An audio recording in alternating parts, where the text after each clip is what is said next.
right, welcome back everyone for those that were following with part 1 here. In part 2 we are going to look at how to get our FortiGate now working like a FortiGate within our hypervisor.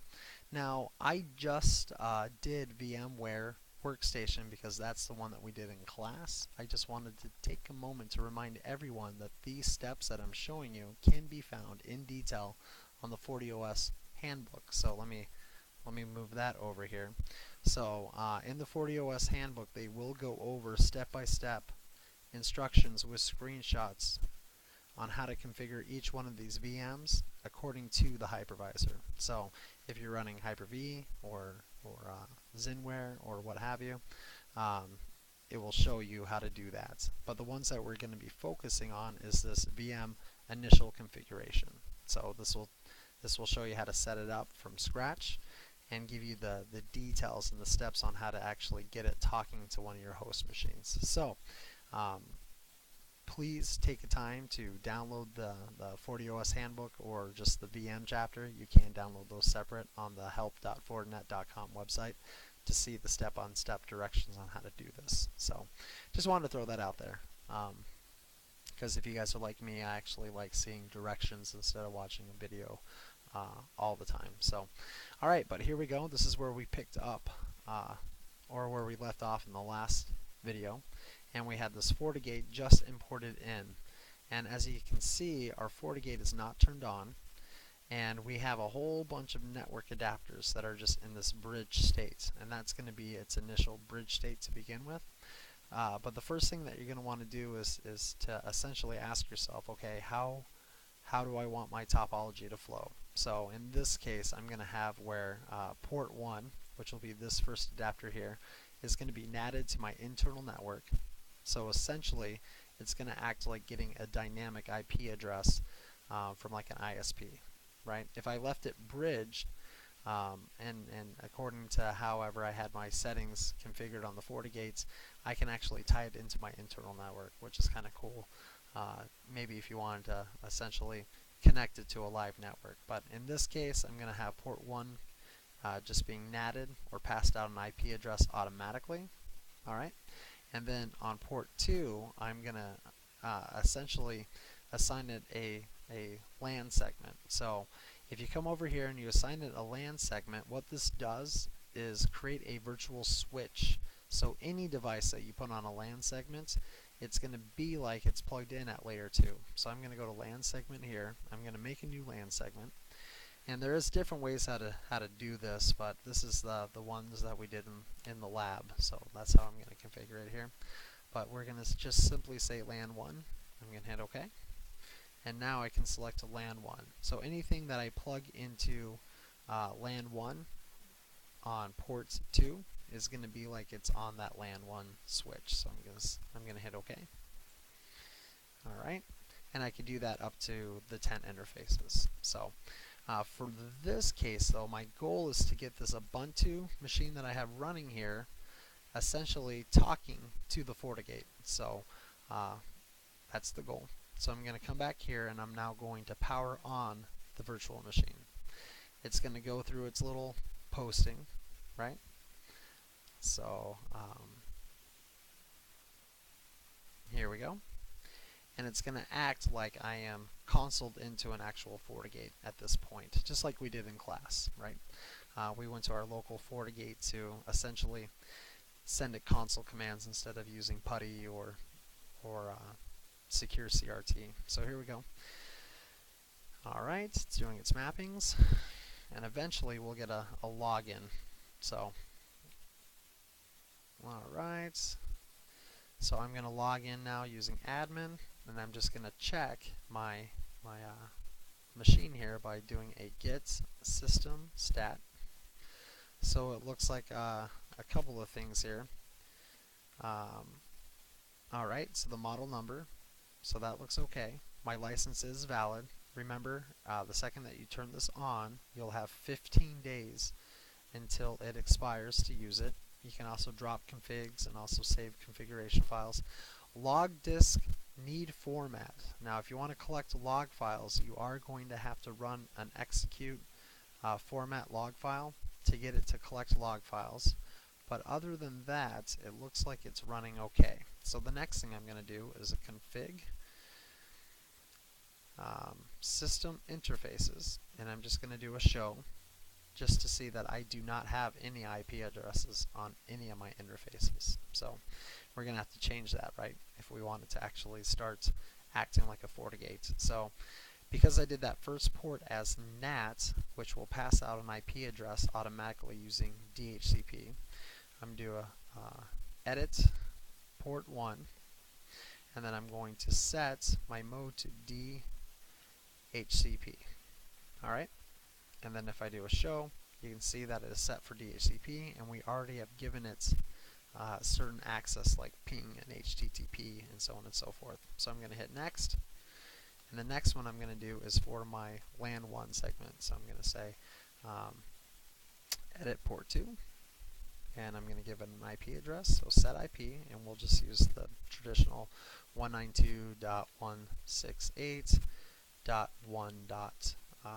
We'll just do 1 with the /24, and we'll also set and allow access HTTP, HTTPS, maybe ping, maybe telnet, SSH for right now.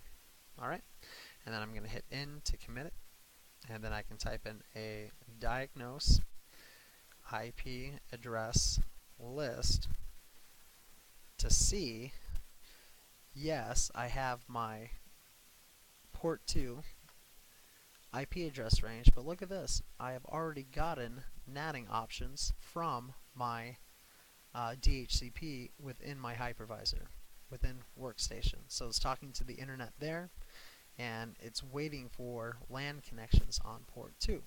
So there you guys go. We have 2 of our interfaces actually configured. So let's go ahead and see if we can access the GUI. So before I do that, I'm going to have to come up here to my Ubuntu machine. And you can use Ubuntu, you can use Windows, right? Any flavor that you want. But I'm going to right click here and go to settings. And there's a couple of things that we need to do.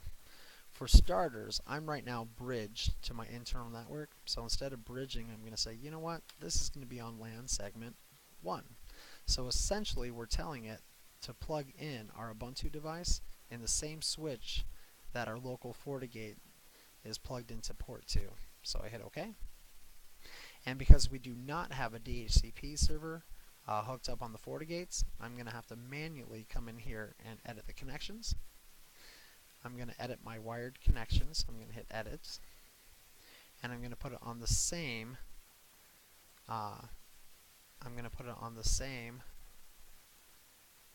interface, or the same submask as my FortiGate. So I'm going to just say 192.168.1.10, 24, and then the gateway will be 192.168.1.1 for the FortiGates, and that should be set there. And then I always just do a default 8.8.8.8 so I can resolve some names. Alright, then I hit save, I hit close, and then I always come up here and I disable and enable networking just to kind of refresh everything. So, alright, and eventually it should connect. So, there we go. Looks like I had to come down here and actually enable it. No big deal. So if you ever have any issues with it not popping up you're connected, just look down here on the edge and see if you actually have it connected there. Mine didn't connect automatically because I made the change while the Ubuntu machine was turned on. But now that I got a confirmation that I am connected, and that normally does happen automatically, I can now go to a web page, and of course I'm not going to get any kind of connectivity out to the internet because there's no firewall rule, but I should still be able to talk to the FortiGate. So don't want to update, just want my Firefox. We'll take it a second here. I haven't turned on this virtual machine in like 30 days, so that's why it's fighting me here. So here we go. And now I should be able to type in the default gateway of my FortiGate, and I should be able to see the login page. So let's do a 192.168.168.1.1, and lo and behold, there's the FortiGate that we just spun up. Okay, so I type in admin, and now I can go ahead and play around with the GUI settings. I can play with the wizard without worrying about the wizard killing everything off. I can change the host name. I can essentially start using it in this tested environment. So just as a reminder, these test ones do not have Fortinet support licenses tied to them, but you can still practice your routing, still practice your firewall rules, so on and so forth. In fact, I'm going to go ahead and go to monitor just to verify that my routing monitor has the static default gateway in it, which it does. Alright, so there we go. And the reason why I did that is because on port 1 it's configured for DHCP, so it will get a default gateway from DHCP, just like if you plugged it in with an internet service provider that was doing the same thing. So but now I'm going to go ahead and go to my firewall policies. I'm going to go to IP4, and I'm just going to create a quick rule that will allow this machine to essentially talk to the internet. So, alright, so I'll just call this internet access, and my egress is going to be port 2, or my egress is going to be port 1. Alright, source is all, destination is all, service is all, and I hit OK. Once I hit OK, you'll go ahead and apply that rule, and now I should be able to essentially get out to the internet. So now all traffic that passed through this virtual machine is first going to go through the FortiGates. So FortiGate rocks, just to test it out. There we go. And bada boom, bada bing, you've just connected your FortiGate to A, the internet through the NAT mode, and B, to another machine in a local LAN segment.